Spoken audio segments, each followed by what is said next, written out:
তুমি আমাকে শুধু দেখতেই থাকবে নাকি ভালোবাসবে?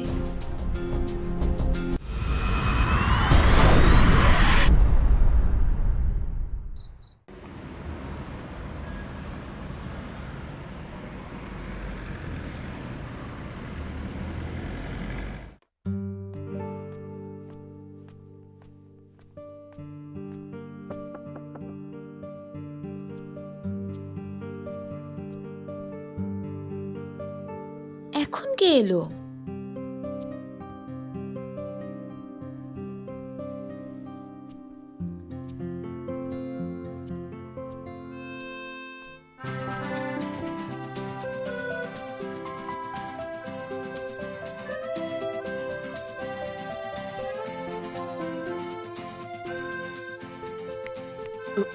আপনি?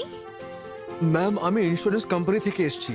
আপনি যে পলিসি অ্যাপ্লাই করেছিলেন তার জন্য সাইন দরকার। আচ্ছা, আপনি ভেতরে আসুন। হ্যাঁ ম্যাম।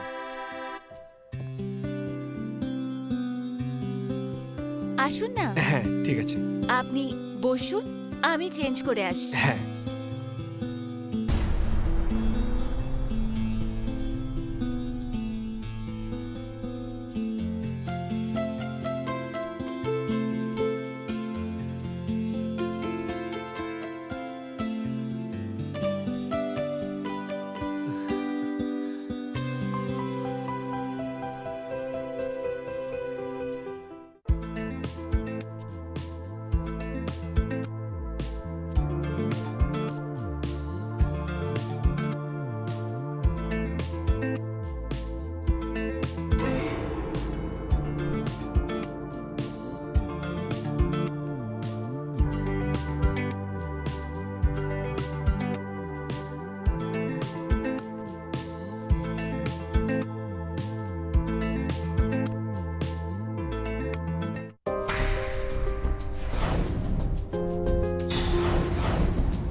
মনে হয়েছিল তুমি আমার ইশারা বুঝতেই পারোনি।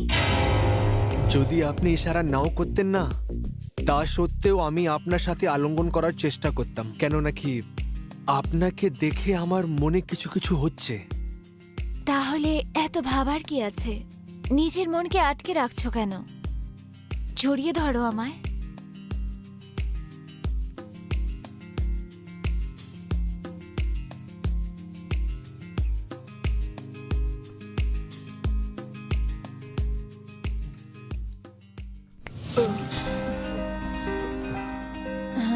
হ্যাঁ হ্যাঁ ম্যাম। কোথায় হারিয়ে গেছিলে? না না, কিছু না, ব্যাস ব্যাস এমনি।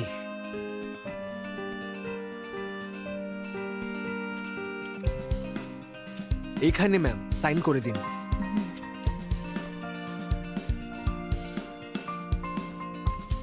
Thank you.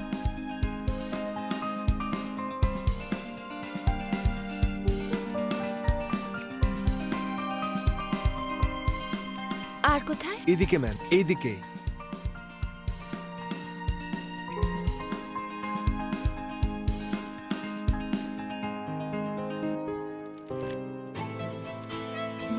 এই নিন।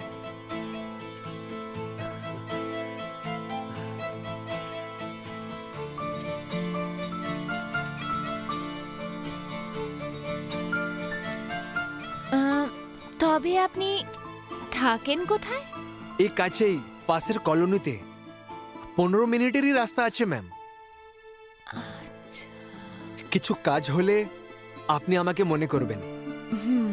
নিশ্চয়ই।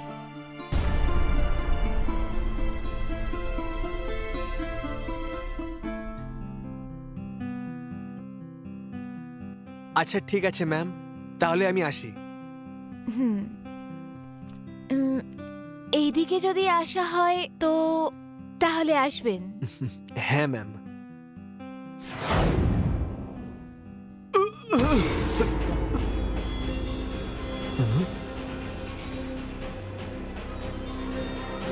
মনে হয় আবার পড়ে গেছেন। কি?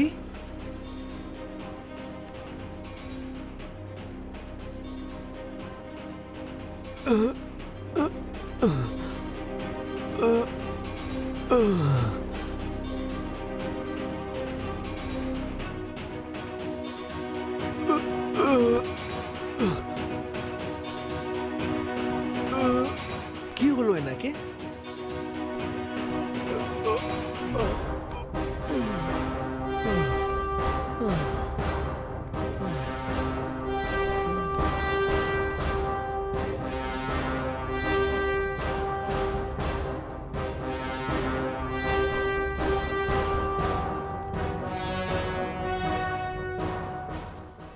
হে ভগবান, ওনাকে তাড়াতাড়ি সুস্থ করে দিন। কি হয়েছে এনাকে? 1 বছর আগে এনার প্যারালাইজ অ্যাটাক এসেছিল। তাহলে আপনি নিজের বাবাকে কোনো ভালো ডক্টরকে দেখাননি? বাবা? কার বাবা?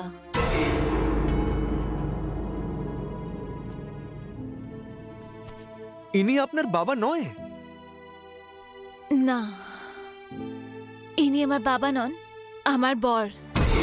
স্বামী? কিন্তু এনার বয়স আর আপনার বয়সে তো অনেকটা তফাৎ, তাই তো? আসলে আমি খুব গরিব ছিলাম। আমার জন্য কোনো ছেলের বিয়ের প্রস্তাব এলেই তাদের অনেক ডিমান্ড থাকতো, আর আমার বাবার এত ক্ষমতা ছিল না। তখনই ওনার বিয়ের সম্বন্ধ আসে, আর উনি আমার বাড়ির সব দায়িত্ব নিতে রাজি হয়ে যান। তার বদলে আমার বাবা ওনার সাথে বিয়ে দিতে রাজি হন। তাহলে আপনি বিয়ে করে সুখী আছেন?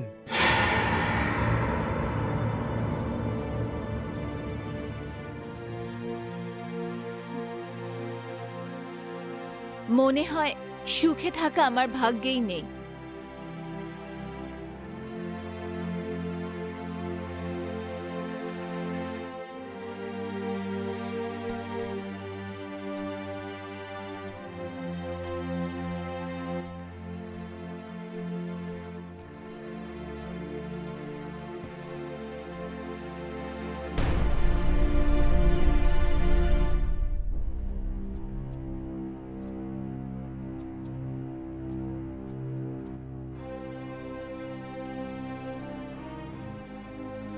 আপনার কথা জেনে আমাকে অনেক দুঃখ হচ্ছে। আমি আপনাকে শুধু এটাই বলবো যে এটা আমার কার্ড। যদিও আপনাকে কোনোদিন আমার দরকার হয়, তাহলে আপনি আমাকে কল করতে পারেন যে কোনো সময়। তাহলে আমি আসি। আপনি নিজের স্বামীর খেয়াল রাখবেন।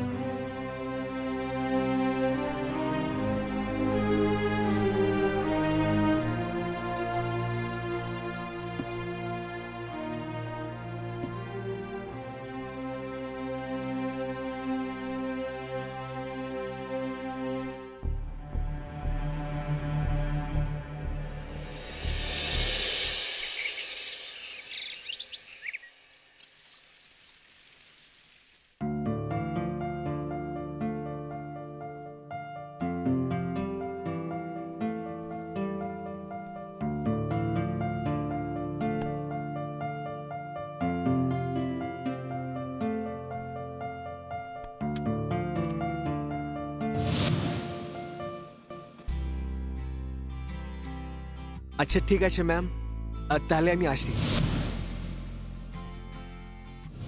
আপনার কথা শুনে আমাকে অনেক দুঃখ হচ্ছে। আমি আপনাকে শুধু এটাই বলবো যে এই হচ্ছে আমার কার্ড। যদিও আপনাকে আমার দরকার হয়, আপনি আমাকে কল করতে পারেন।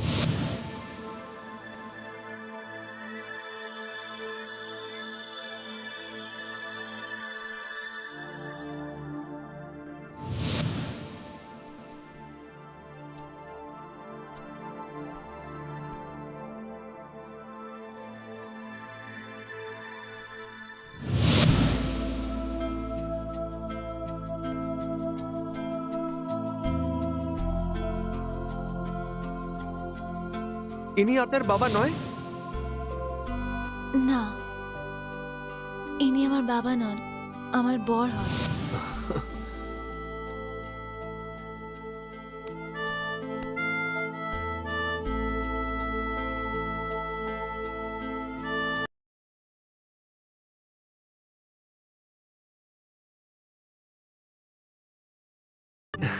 ম্যামের ফোন।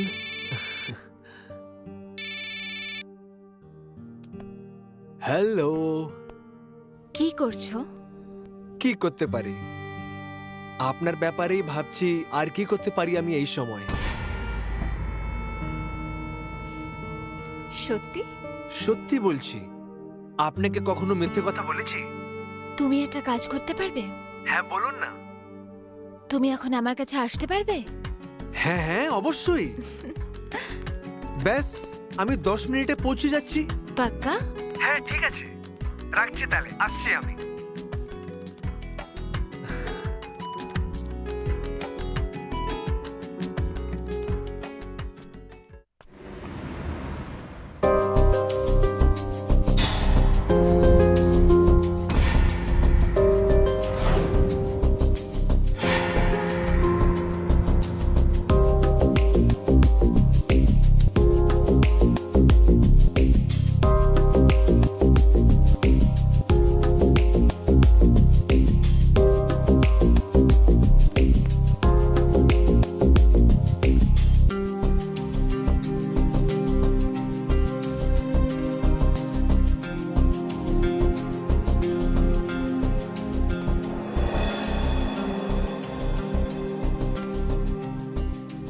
তুমি আমাকে শুধু দেখতেই থাকবে নাকি ভালোবাসবে?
কাজ শেষ। সত্যি? হুম। ইয়েস! এবার আমি তোমার সাথে খুলে জীবন কাটাতে পারবো। কিন্তু যতক্ষণ পুলিশের ছানবিন শেষ না হয়ে যায়, ততক্ষণ আমরা ফোনেও কথা বলবো না আর দেখাও করব না। কাল যখন পুলিশ আসবে তখন ওনাদের সন্দেহ হবে না তো? কিচ্ছু হবে না। আমি যা বলছি তুমি সেটা মন দিয়ে শোনো।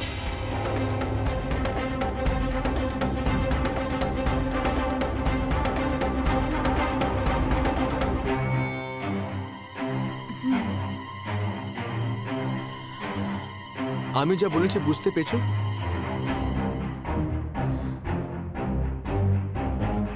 দাঁড়াও, আমি নগদ আর গয়না নিয়ে আসছি।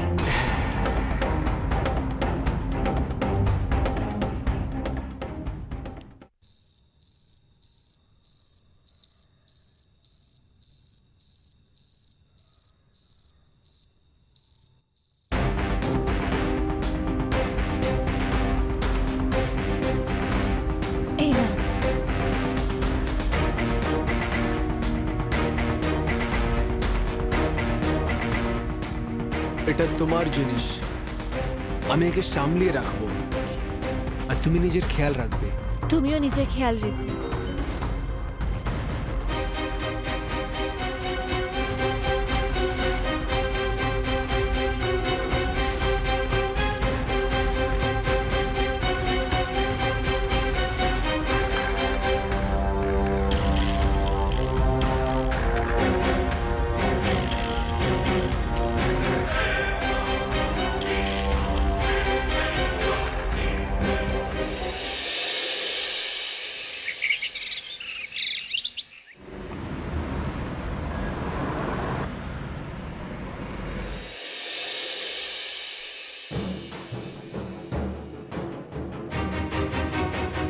ডার্লিং। আরে আপনি কে? কে? আরে তুমি আমাকে ভুলে গেছো 1 মাসেই? দেখুন, ব্যাপারটা হলো প্রিয়া কিন্তু কিছুই ভোলে না। আপনি এখন এখান থেকে যান, একটু বাদে আমার স্বামী আসবে। উনি যদি তোমাকে দেখে ফেলে তাহলে বড় বিপদ হবে। স্বামী? কিন্তু সেদিন আমি তোমার স্বামীকে মেরে দিয়েছিলাম। যাকে তুমি মেরেছিলে না, উনি আমার বর নয়, আমার শ্বশুর ছিলেন। কি? হ্যাঁ, খুব বেশি অবাক হওয়ার দরকার নেই। আমি আমার শ্বশুরের শরীর খারাপে আমি খুবই বিরক্ত হয়ে গেছিলাম। ওনার নোংরা পরিষ্কার করতে করতে আমার জীবন খারাপ থেকে খারাপ হয়ে গেছিল, নরক হয়ে গেছিল। তো তুমি এলে, আর আমি তোমার চরিত্রে একটু দোষ দেখলাম। তখন আমি ভাবলাম তোমাকে একটু ফাঁসানোই যাক।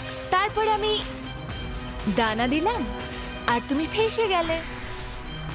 এখন চুপচাপ বেরিয়ে যাও, আর দ্বিতীয়বার আমার রাস্তায় তুমি আসবে না। না হলে কি? না হলে তোমাকে সারা জীবন জেলে ঘানি টানতে হবে, বুঝলে? ঘানি আমি তখন টানবো না যখন তুমি জীবিত থাকবে। একদম আমার সামনে বেশি চালাকি করার চেষ্টা করবে না, বুঝলে?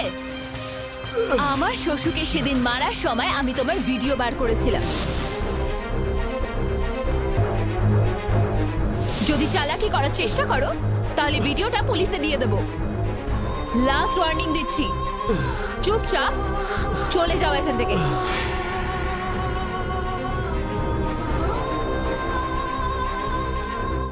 এখন সিদ্ধান্ত তোমাকে নিতে হবে, সারা জীবন জেলে ঘানি টানবে নাকি নিজেকে সুরক্ষিত করতে চাও?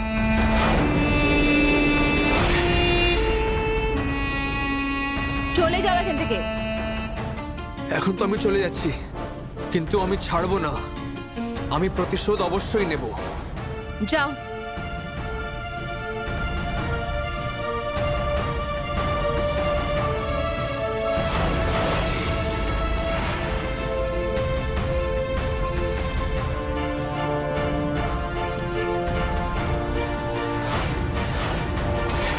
কত এলো আর গেল এরই মতন।